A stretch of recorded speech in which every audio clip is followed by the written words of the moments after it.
الصومالي رئيس الاتحاد العربي لالعاب القوى، احنا بنرحب بيك في مصر. اهلا وسهلا. كنا عايزين نتكلم عن البطوله بشكل عام اللي بتقام في مصر. التنظيم شايفه ازاي من وجهه نظر حضرتك؟ بسم الله الرحمن الرحيم. بالنسبة إلى التنظيم نشكر الاتحاد المصري على التنظيم مع وجود المعوقات أنه بدأت يعني أسندت البطولة لمصر متأخر، فيشكرون على هذا التنظيم الذي قاموه.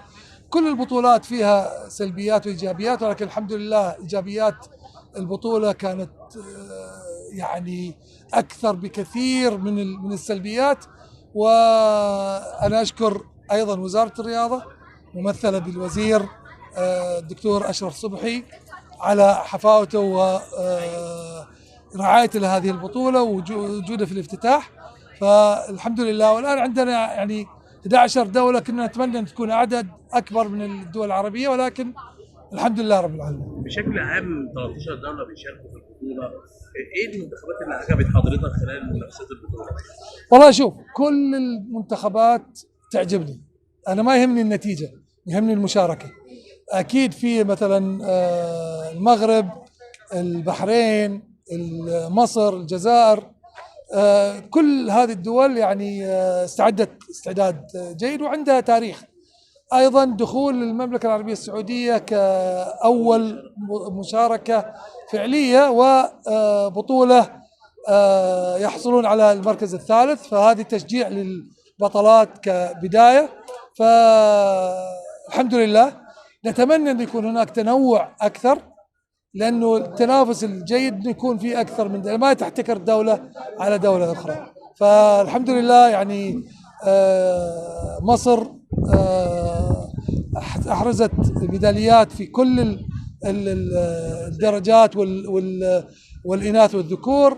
البحرين، المغرب، والجزائر أيضا، فيعني تنوع جيد.